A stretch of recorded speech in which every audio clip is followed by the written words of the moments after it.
వైజాగ్లో మా కొలీగ్ రాజు ఉన్నాడు. ఇదే నమ్రతాకి సంబంధించిన ఈ సెంటర్ దగ్గర మా కొలీగ్ రాజు వెళ్తున్నాడు. ఒకసారి అతనితో మాట్లాడే ముందు విశాఖపట్నం డిఎంహెచ్ఓ ఈ వ్యవహారానికి సంబంధించి కొంత మాట్లాడారు. ఆవిడేం మాట్లాడారు చూద్దాం. 18లో వాళ్ళు అప్లై చేస్తున్నారు. 2023తో ల్యాప్స్ అయిపోతుంది. ఆ 2023 తర్వాత మనకి ఎటువంటి అనుమతులు లేవు వాళ్ళకి. అయితే ఈ సృష్టి అన్నది ఏంటంటే వేరే బిల్డింగ్లోని వాళ్ళు అప్పట్లోని మన దగ్గర తీసుకున్నారు. ఇప్పుడు ఉన్న బిల్డింగ్కి సంబంధం లేదు. అయితే అక్కడ ఎటువంటి కార్యక్రమాలు జరుగుతున్నాయి ఏంటనేది మనకి తాళాలు వేసిస్తున్నాయి కాబట్టి మనకు తెలియదు. బోర్డు కూడా తీసేశారు. బోర్డు లేదు అసలు. ఇప్పుడు జరుగుతున్న బిల్డింగ్కి అసలు ఎటువంటి బోర్డులు లేవు కాబట్టి మన దృష్టికి రాలేదు. పోనీ ఎవరైనా కాగితాలు పెట్టారా అంటే మొన్న శనివారము వాళ్ళు పోలీసు వాళ్ళు వచ్చేంత వరకు మనకు అసలు అది అన్అఫీషియల్గా చేస్తున్నారనేది కూడా తెలియదు. అప్పటికే నిన్న పోలీసు వాళ్ళు వెళ్ళి దాన్ని ఆల్రెడీ సీజ్ చేయడం జరిగింది. ఆల్రెడీ తాళాలు వేసేస్తున్నాయి కాబట్టి మన దగ్గర దానికి సంబంధించిన మెటీరియల్ కేవలం ఏంటంటే 23 తర్వాత అది లైవ్లో లేదు. అన్అఫీషియల్గా వాళ్ళు వేరే మరి బిల్డింగ్లోని వాళ్ళు చేస్తున్నారు. 2018లో వాళ్ళు అప్లై చేస్తున్నారు. ఓకే, అది వైజాగ్ డిఎంహెచ్ఓ ఈ కేసు బయటకు వచ్చిన తర్వాత వైజాగ్లో ఉన్న సృష్టి సెంటర్ నుంచి బిడ్డను కొనుగోలు చేసినట్టుగా, అంటే అస్సాం ఫ్యామిలీకి ఆ బిడ్డ అస్సాంలో పుట్టాడా లేకపోతే వైజాగ్ తీసుకొచ్చి ఇక్కడ ఏమన్నా ఉన్న వాళ్ళని ట్రాప్ చేసి వాళ్ళ దగ్గర నుంచి బిడ్డ పుట్టించి కొనుగోలు చేశారా, లేకపోతే ఆర్థిక పరిస్థితుల్లో వాళ్ళే బిడ్డను అమ్ముకున్నారా, ఆర్గనైజ్డ్గా జరిగిందా, లేకపోతే ఆల్రెడీ వీళ్ళందరూ నమ్రత కంట్రోల్లో ఉన్న పేరెంట్సేనా, ఇలా ఎంతమందికి ఆ బిడ్డలను అలా అమ్మిందో మనందరికీ తెలియదు కదా. సో ఎంక్వైరీ చేస్తున్నారు, బయటకు వస్తాయి. ఒకసారి ఆ వైజాగ్లో ఉన్న సృష్టి సెంటర్ నుంచి కొలీగ్ రాజు ఉన్నాడు. రాజు, ఒకసారి బ్రీఫ్గా చెప్పండి, ఏంటి ఇప్పుడు ప్రజెంట్ ఏం జరుగుతుంది అక్కడ? ఇంకా ఎంక్వైరీ కొనసాగుతున్నారా? ఇలా అస్సాం ఫ్యామిలీ ఎవరైతే బిడ్డలకైనా అమ్ముకునే తల్లిదండ్రులు నమ్రత లిస్టులో ఇంకెంతమంది ఉన్నారు? అంటే 2018 నుంచి 23 వరకు సృష్టి టెస్ట్ బేబీకి సంబంధించి ఇక్కడ పర్మిషన్లు అయితే ఉన్నాయి.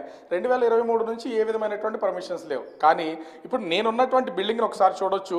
2018 నుంచి 23 వరకు ఉన్నటువంటి హాస్పిటల్ వేరు, అది మొత్తం అంతా మార్చేశారు. 2020లో అటు మాడుగులకు సంబంధించి ఒక కేసు అయితే బయటపడింది. ఒక తల్లి తన బిడ్డను వీళ్ళకి అమ్మకం చేసేసినటువంటి పరిస్థితి అయితే ఉంది. వాళ్ళు వేరే తల్లిదండ్రులకి అమ్మేశారు. సృష్టి టెస్ట్ బేబీకి సంబంధించినటువంటి వాళ్ళు ఇంటికి వెళ్ళంగానే అటు బంధువులు అదేవిధంగా గ్రామస్తులు అందరూ కూడా ఒక్కసారిగా బిడ్డ ఏమయ్యారని అడిగినటువంటి నేపథ్యంలో పోలీసులకు కేసు పెట్టడం. పోలీసులు ఈ మొత్తం అంతా కేసు తిరగదోడిన తర్వాత విశాఖపట్నంలో 2020లో అటు డాక్టర్ నమ్రతతో పాటుగా మొత్తం 14 మందిని అరెస్ట్ చేశారు. 14 మందిలో 4 డాక్టర్లు ఉన్నారు, మిగతా వాళ్ళందరూ కూడా సిబ్బంది ఉన్నటువంటి పరిస్థితి అయితే ఉంది. ఇప్పుడు తాళం వేసినటువంటి చూస్తున్నాం కదా, ఇది మొత్తం 5 అంతస్తుల బిల్డింగు. ఈ 5 అంతస్తుల బిల్డింగులో కూడా అంటే 4th ఫ్లోర్ 5th ఫ్లోర్లో అత్యంత రహస్యంగా 2023 నుంచి ప్రస్తుతం ఇప్పటి వరకు కూడా ఈ సృష్టి టెస్ట్ బేబీ సెంటర్ని అసలు ఎవరికీ తెలియదు. ముఖ్యంగా డిఎంఎండ్హెచ్ఓతో మాట్లాడితే డిఎంఎండ్హెచ్ఓ కూడా చెప్తున్న దాని ప్రకారం అసలు మా సర్వేలెన్స్లోనే లేదు. ఎందుకంటే విశాఖలో సృష్టి టెస్ట్ బేబీ సెంటర్ కానీ అదేవిధంగా యూనివర్సల్ సృష్టి టెస్ట్ బేబీ సెంటర్ కానీ ఇవేవి లేనప్పుడు మేము తనిఖీలు ఏ విధంగా చేస్తామని చెప్తున్నారు. ఎందుకంటే ఆపరేషన్స్ అన్నీ కూడా హైదరాబాద్లో జరుగుతున్నాయి. మొత్తము ల్యాబ్ కానీ అదేవిధంగా ఇక్కడ పిల్లల్ని కొనుగోలు చేయడం కానీ విశాఖ నుంచి చేస్తున్నారు.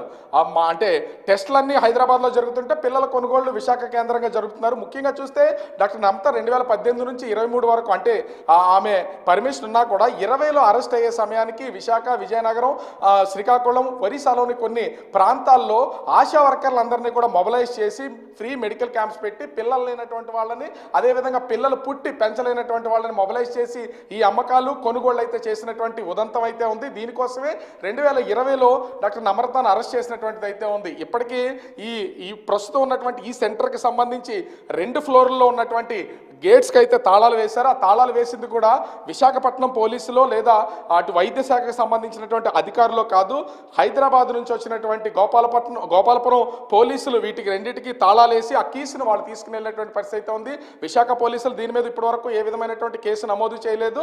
అదేవిధంగా డిఎంఎండ్హెచ్ఓకి సంబంధించినటువంటి అధికార యంత్రాంగం కూడా ఈ కేసును మేము ముందుకు తీసుకెళ్ళడానికి ఇక్కడ ఆధారాలు ఏమి లేవు. ఎందుకంటే ఈ లోపల వెళ్ళడానికి ప్రస్తుతానికి మాకు ఏ విధమైనటువంటి అధికారం లేదు. పోలీసులు వాళ్ళ అధీనంలో తీసుకున్నారు కాబట్టి రాజు, అస్సాం ఫ్యామిలీ నుంచి వీళ్ళ బిడ్డను కొన్నారు. డాక్టర్ నమ్రత కొనుగోలు చేసి వీళ్ళకి 34 లక్షల రూపాయలకి అమ్మింది, సరోగసి అని చెప్పింది.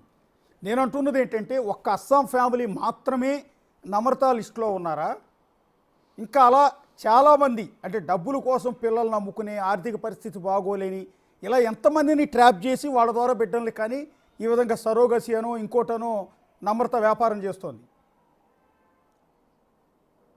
అసలు అస్సాం అనేది చాలా దూరంగా ఉందని చెప్పుకోవచ్చు. ఈ ఉదంతం ప్రకారం చూస్తే 2020లో పక్కన విశాఖపట్నానికి 50 కిలోమీటర్ల దూరంలో ఉన్నటువంటి మాడుగుల్లో ఒక బేబీని తల్లి దగ్గర నుంచి కొనుగోలు చేసి ఒక గుజరాత్కి సంబంధించినటువంటి వాళ్ళకి అమ్మేసినటువంటి ఉదంతం 2020లో అయితే జరిగింది. ఇక్కడ అప్పుడే అరెస్టులు అయితే జరిగింది. ముఖ్యంగా వీళ్ళు చూస్తే ఒరిస్సా, శ్రీకాకుళం, విజయనగరం ఏజెన్సీ ప్రాంతాల్లో ఉన్నటువంటి పిల్లల్ని, ఎందుకంటే అక్కడ పిల్లలు ఎక్కువగా కంటారు, తర్వాత వాళ్ళని పెంచలేరు కాబట్టి ఆ ఫెసిలిటీస్ ఉండవు. వాళ్ళ దగ్గర నుంచి ₹1,00,000 లోపే డాక్టర్ నమ్రత అనేక మంది పిల్లల్ని కొనుగోలు చేసినటువంటి పరిస్థితి ఉంది. ముఖ్యంగా చూస్తే ఇప్పుడు హైదరాబాద్లో 30 నుంచి 35 మంది వరకు పిల్లల్ని ఇలా సరోగసి పేరు చెప్పి వేరే ఒక తల్లిదండ్రుల దగ్గర నుంచి కొనుగోలు చేస్తారని చెప్తున్నా కూడా ఆ పిల్లలన్నీ కూడా ఒక విధంగా చెప్పాలంటే ఎక్కువ శాతం ఈ ఉత్తరాంధ్ర, ఒరిస్సా జిల్లాలకు సంబంధించినటువంటి పిల్లల్ని ఎక్కువగా తీసుకొచ్చి అమ్మకం చేసి ఉండొచ్చు. ఇదే ఇక్కడ స్పష్టంగా కనిపిస్తున్నటువంటి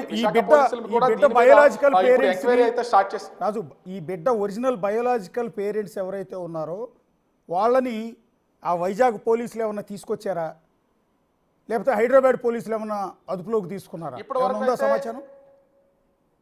ఇప్పటి వరకైతే విశాఖ పోలీసులు దీనికి సంబంధించి ఇన్వాల్వ్ అయితే కాలేదు.